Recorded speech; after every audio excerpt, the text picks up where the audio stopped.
Jo, and thanks for watching Brain and Beyond, where I'm presenting content that's related to forensic and clinical psychology, to energy medicine, and to videos like this one, which is about psychiatric profiling. I want to thank everyone who commented recently or sent me names of cases to profile. I certainly have enough ideas now to keep me very, very busy for a very long time. Today is going to be part one of a 4-part series on Gypsy Rose Blanchard, another big name. And yes, before you tell me that one has been done quite a bit as well, I know, but hopefully I can bring a new look from a different viewpoint of psychiatry and mental health. I do plan these series quite a bit in advance, so today in video 1 you're going to hear the backstory and my thoughts on the sentence that Gypsy Rose received. Part 2 of this series will be on my brand new Patreon account. In part 2, I'm going to be talking about the murder in more detail, and it will be more graphic, and I know that YouTube's going to censor and non-monetize it, so it will be my non-professional thoughts as well on the DD case. At the time of this video, I have a single sole patron. So Sue Southgate, if you are watching this video, I want to send out a big shout out, a big thank you to you for taking a bit of a risk on me. I don't think I've got anything on my Patreon account right now, but you went along and supported me anyway. That's faith right there. So thanks, Sue. Big thank you to you. Video 3 will be about the psychiatric profile of the case, looking at Mauchausen by proxy. Video 4 will be about some other theoretical concepts that could describe what was happening with Gypsy Rose, things like learned helplessness and Stockholm syndrome. So let's get right back now to the backstory of Gypsy Rose and the sentence and ask whether the punishment in this case fit the crime. Gypsy Rose was born on July 27th, 1991, but as you'll come to learn, she had a few birth dates. She had 1993 and 1995, which made it very difficult for Gypsy to know what her real age was. This was because her mother continually lied to her about her age.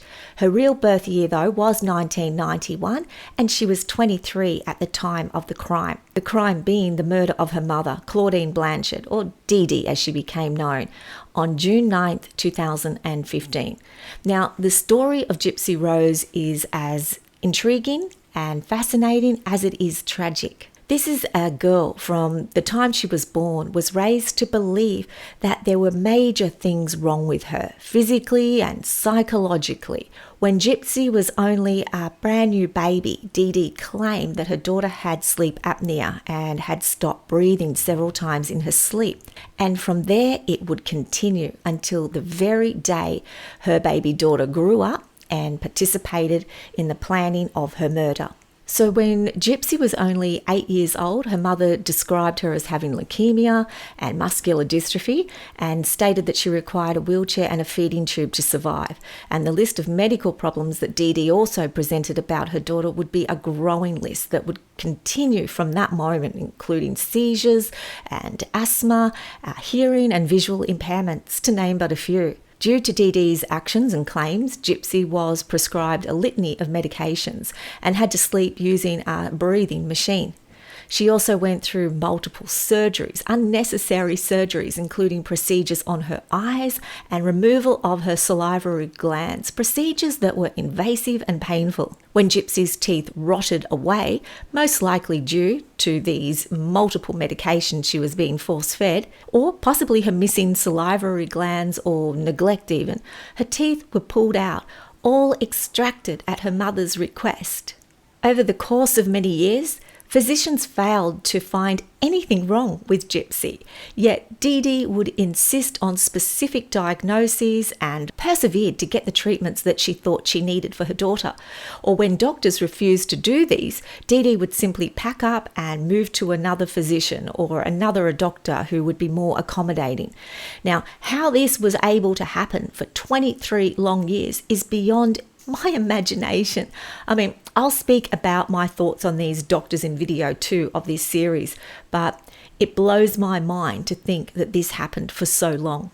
Gypsy was also prevented from speaking up at appointments. Dee Dee would squeeze her hand if she tried to speak, and that was her signal to be quiet. And not surprisingly, Gypsy Rose was highly dependent upon her mother for all of her needs. When Hurricane Katrina hit their home state of Louisiana in 2005, Dee Dee had a fanciful excuse for being unable to produce the historic medical records that some doctors would ask for. She'd just simply tell new doctors that the records were all lost in the disaster. This allowed Dee Dee an opportunity to manipulate Gypsy's date of birth, her attempt to keep Gypsy as a minor under her care and control.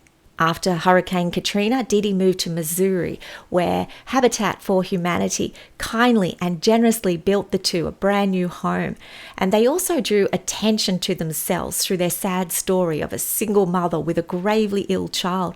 And in came the financial donations and the sympathy and the support, the free trip to Disney World, and so on, which really only served to propel the motives of Dee Dee and reinforce the sick role that she had created for Gypsy.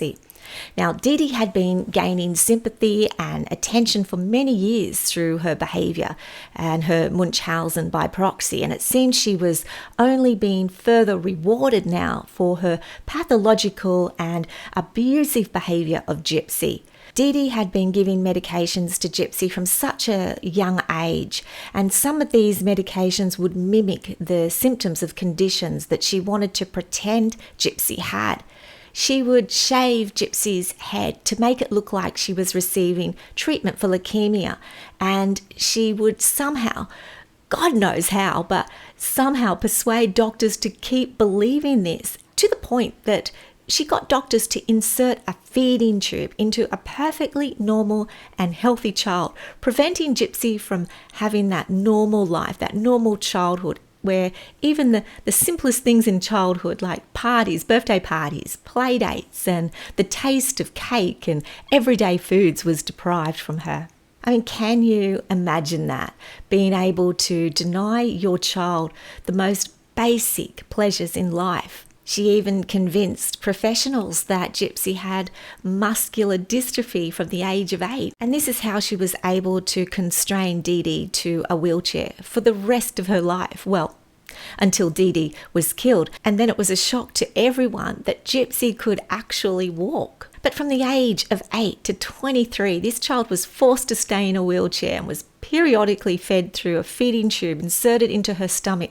Now, I know there are other professionals commentating on this case on YouTube because I've watched their videos, and some of them are, let's say, much more balanced than I think I'm going to be, because to me, this is just prolonged emotional and physical abuse, and it was inflicted upon a very young child every day of her life for 23 years. So excuse me for losing a little bit of my objectivity here.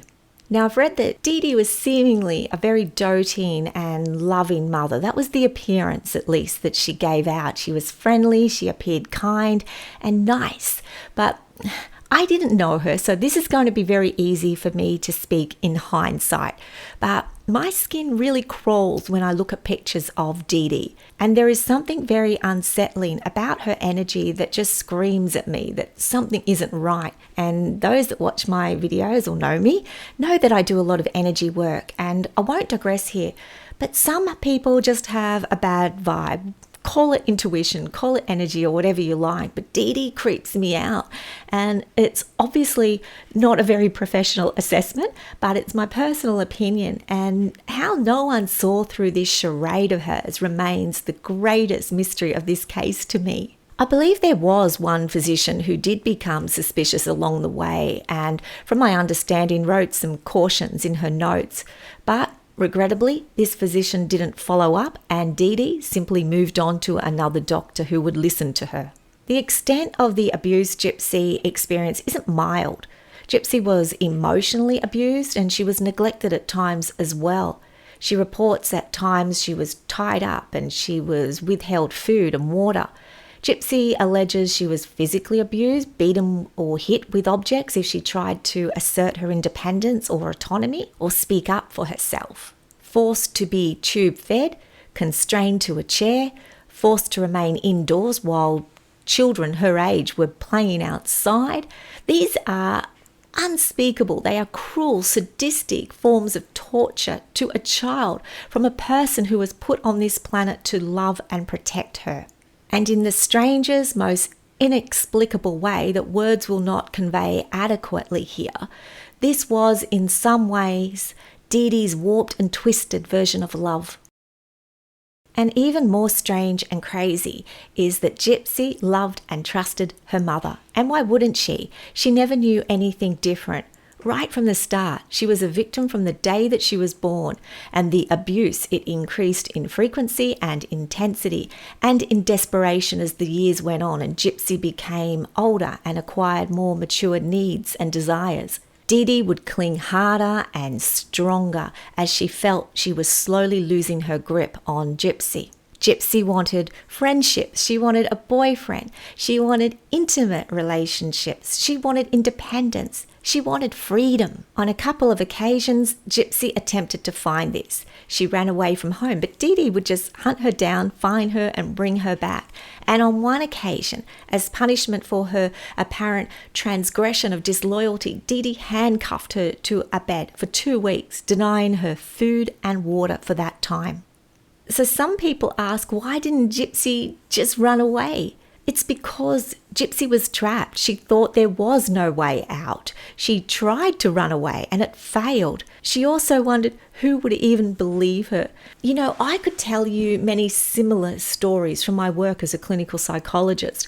Only last week, and I promise you this is a true story, only last week I had a patient telling me about her abusive foster parents who used her for child labour and who would beat her and rape her. And the one time she managed to find the courage to run away when she was 12, the police were called. They found her in a park, sleeping under a tree, and she was returned home to the abusers, where she was immediately severely punished for attempting to escape.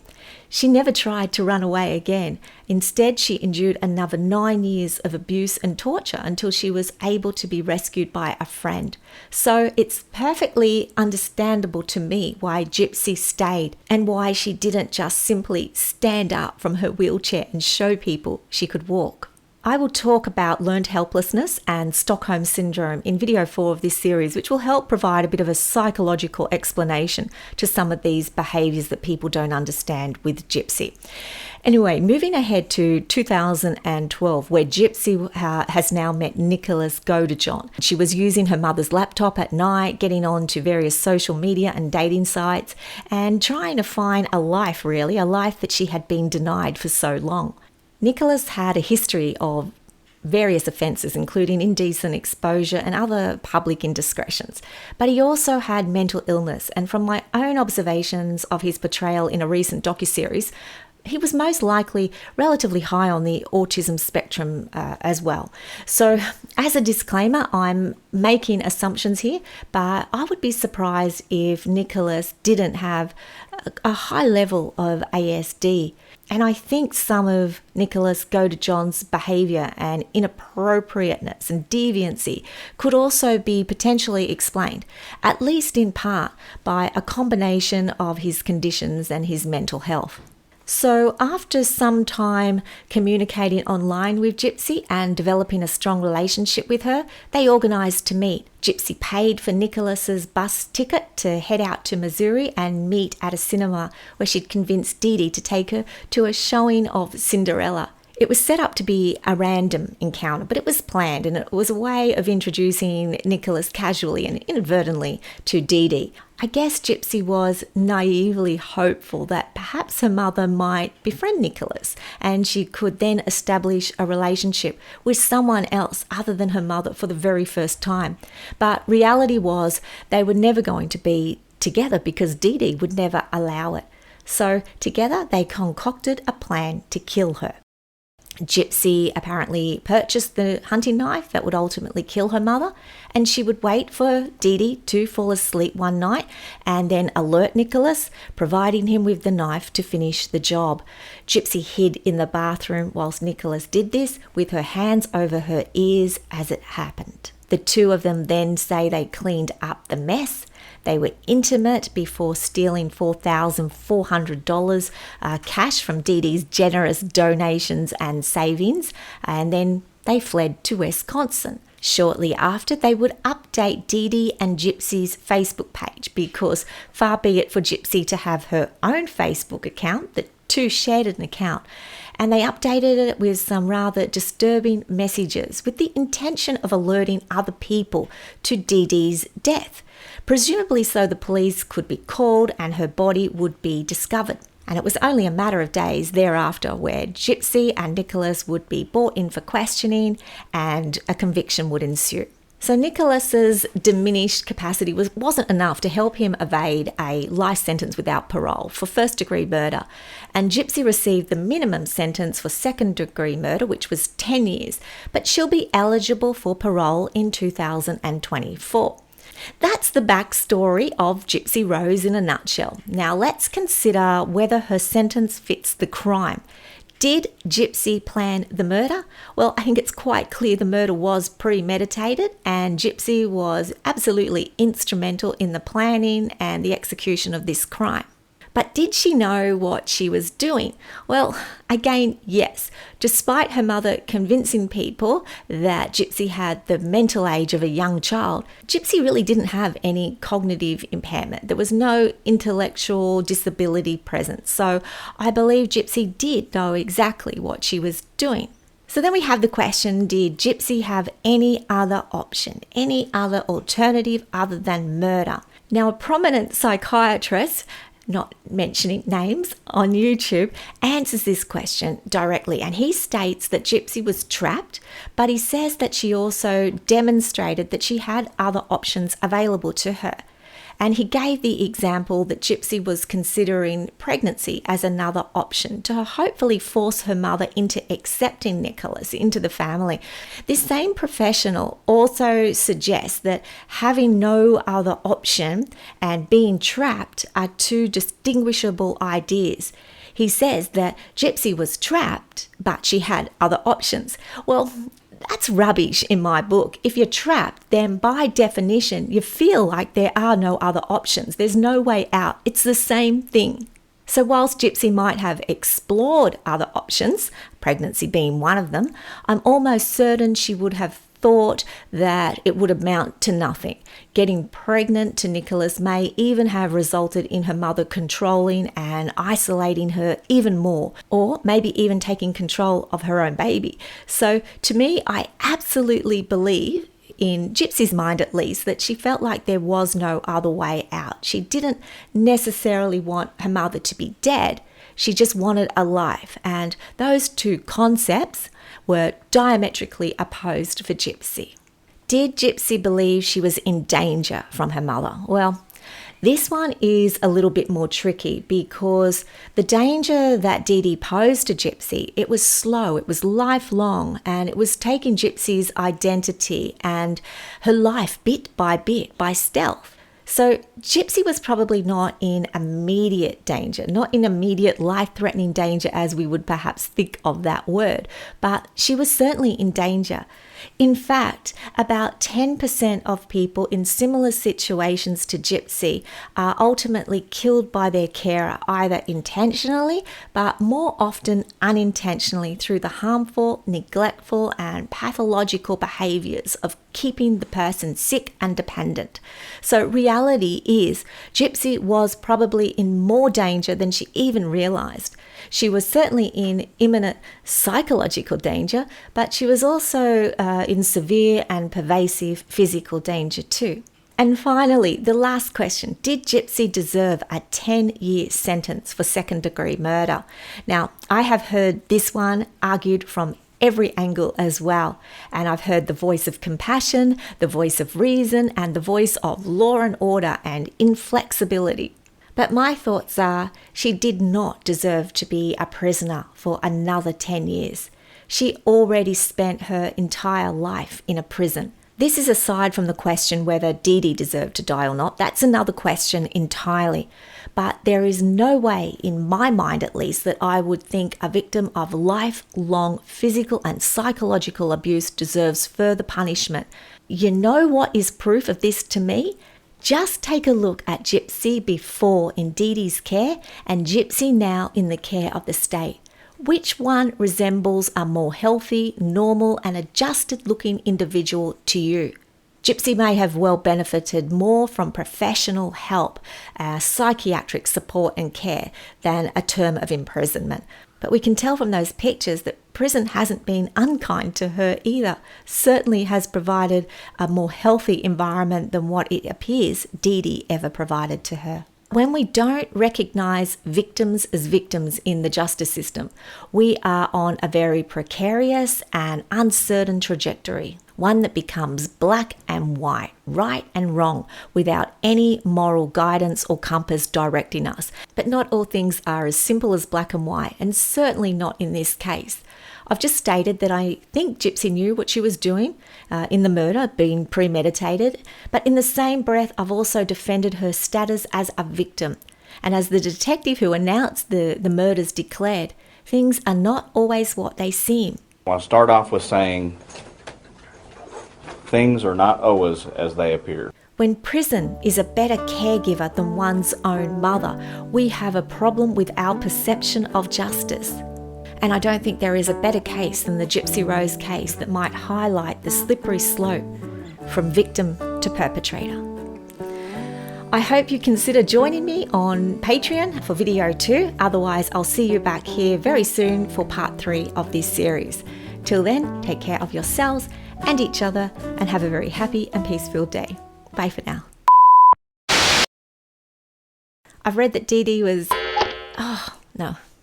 So Gypsy probably wasn't in imminent or immediate life-threatening danger as we would perhaps think of danger.